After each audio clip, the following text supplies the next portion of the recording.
Good afternoon. We are at the Doctor property. We're going to be completing a repairability test. We'll be on the front slope. Just got one completed on the back slope, so we'll be doing it on the front slope now. Front slope is north. Complete it on this shingle here and see how it affects all of those surrounding shingles.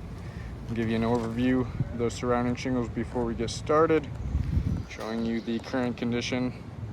All of those surrounding shingles could potentially be damaged during the repairability test. We'll take another look once we are complete and see those results. I'll be using a flat bar, putty knife, roof snake, and hammer. And we have this square that we'll use to give us a visual for 45 degrees. Get the camera set up. And then I'll slide that square underneath the damaged shingle.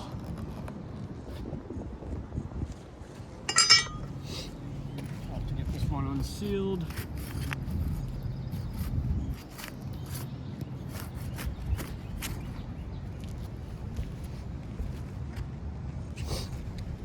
I'll slide the square underneath there.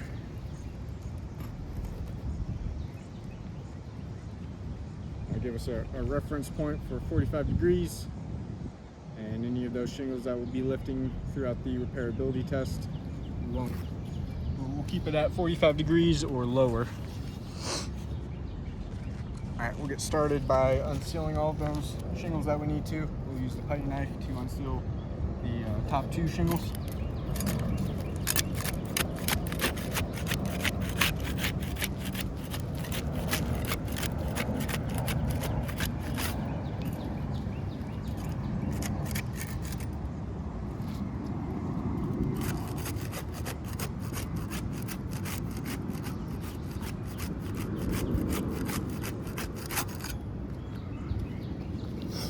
Use the flat bar to unseal the rest of those. See if there's any differences with those tools.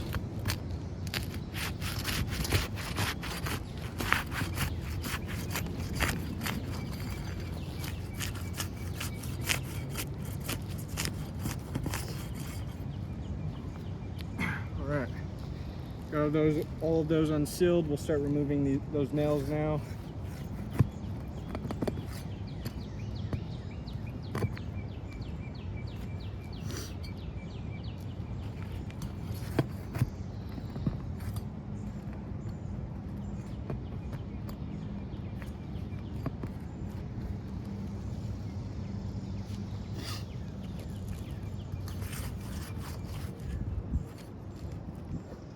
We got a nail pull through right there. That shingle, we can see that nail is no longer securing that shingle.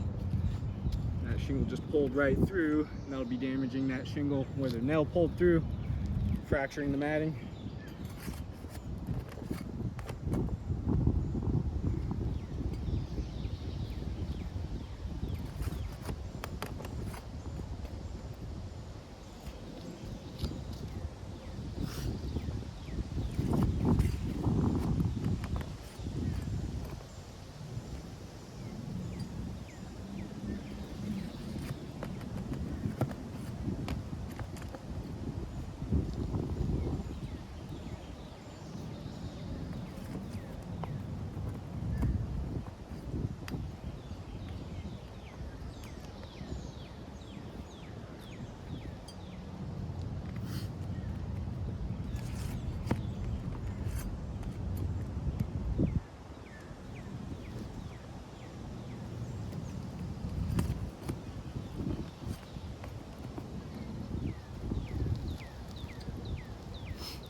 got all those nails out, and so we'll go ahead and just simulate an actual repair here.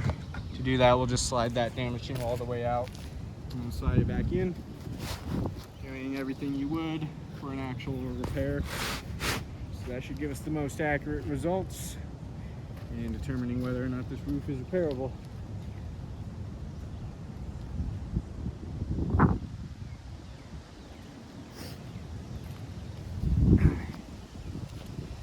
Got that back in place.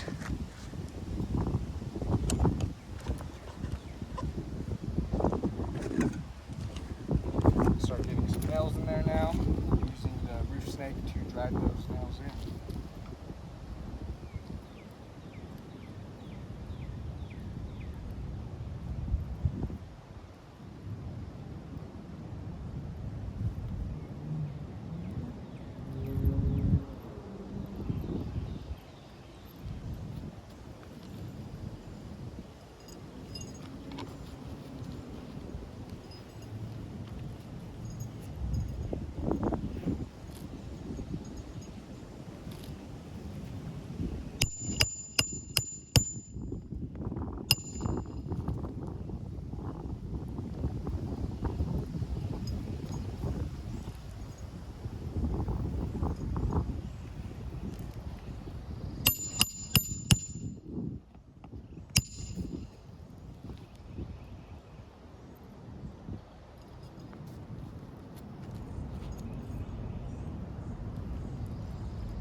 Alright, we're complete with this repairability test.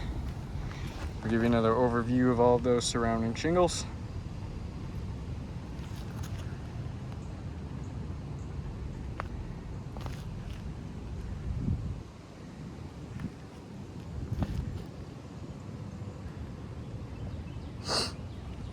And we'll take a closer look at all of those shingles right above that damaged shingle.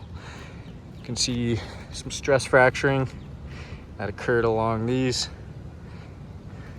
You can see due to that lifting, that broken matting that occurred on that shingle. Excuse me. See some more stress fractures here along shingle 7.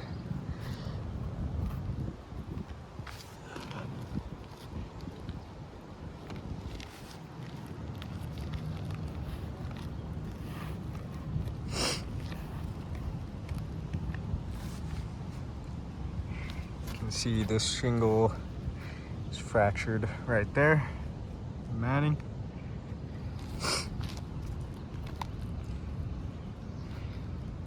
See some fracturing along this one.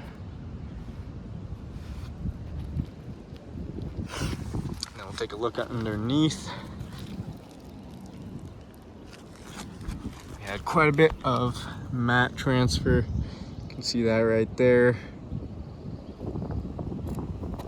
See some large pieces of matting that stuck to the bottom of that shingle. You can see all of that exposed fiberglass. That'll be damaging shingle 4 there. Top.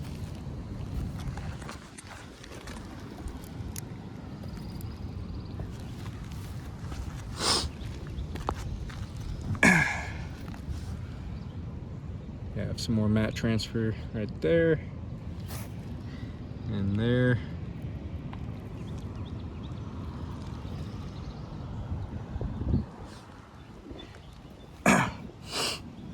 So mat transfer caused from that putty knife or the flat bar down there, and then we use the putty knife to unseal these shingles up here, and we can also see some mat transfer right there. All that exposed fiberglass. You can see a rip or tear in that shingle there. When we were unsealing this shingle, I started to notice it was tearing right at the beginning there. So I switched over to unsealing it from the other side, but we do have some damages that occurred when we were unsealing there.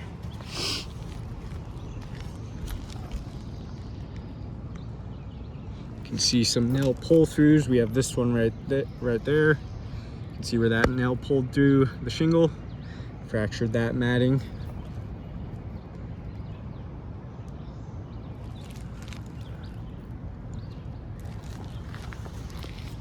We had nail pull through on this shingle, which I pointed out at the beginning, and we can see where that matting was fractured there, where that nail pulled through, and it is now secure with our new nail, but we do have the damaged matting that is still there. And we also have all of this mat transfer. You can see all of the exposed fiberglass on the bottom of that shingle.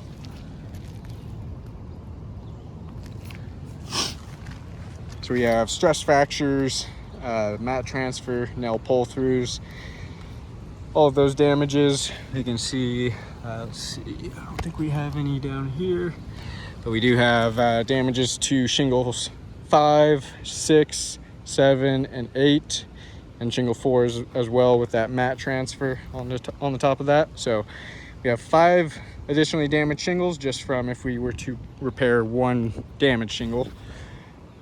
So I do not believe repairs are feasible to this front slope as well as the back slope, as all those damages are going to be caused for potential water intrusion. And so I do not believe repairs are feasible, as any repairs completed on this roof are going to be left in a condition like this, and this insured will have potential leak hazards all over their roof anywhere those repairs are going to be completed. On top of that, they're going to have an additional 5 damaged shingles for every 1 damaged shingle repaired. I do not believe that would be indemnification, leaving the insured with more damaged shingles than they previously had, along with all of those leak hazards. So I do not believe this roof is repairable, and I will chalk up all of those damages and get some better pictures of those. Thank you for your time.